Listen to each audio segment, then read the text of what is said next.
Let's talk here also about what Peter Dutton's had to say in the past couple of days. Yes, it's in relation to the bigger issues of the world, Israel, Palestine, all the rest of it. But he focused in particularly in his conversation with Shari and also in a conversation with Ray Hadley today, that at its heart, this government is still playing university politics. Now, let's step back to that clear principle as opposed to necessarily what type of student politics they're playing out. Henry, you see them in the parliament all day, every day, right?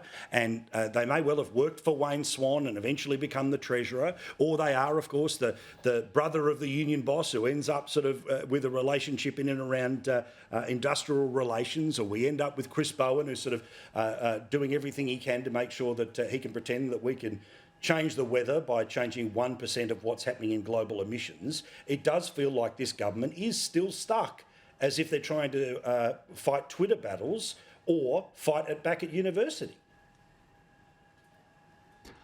Well, I think it's more insidious than that, Paul, because I don't necessarily, I completely agree that a lot of what they do is very undergraduate and juvenile.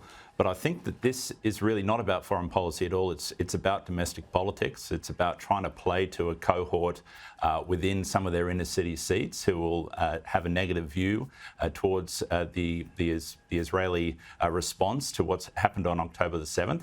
And I think that the fact that they're dragging our foreign policy to completely radically change our position on such matters just to appease a rather small cohort within some key seats of theirs, I think is pretty disgraceful. And I think Peter Dutton's completely right to have called it out. And I'm hoping that sanity prevails before they go too far down that path.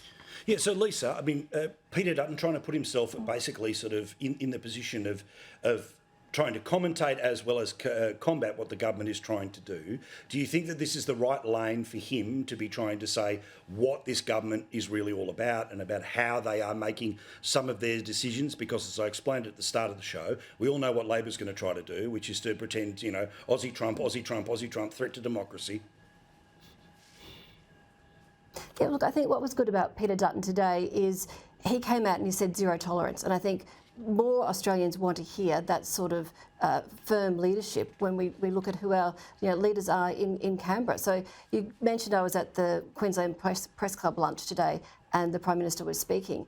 When he took a question on this today, he basically accused Peter Dutton of playing politics with this. So I find that very interesting when you put that against the background of what we were discussing about the pressure on Labor now to try to win over and fight that sort of green challenge that they've got coming in relation to people who are supporting Palestine. So it was rich on his behalf, I think, to accuse Dutton of playing politics, and I think that Peter Dutton's doing the right thing and coming out and showing some leadership on this.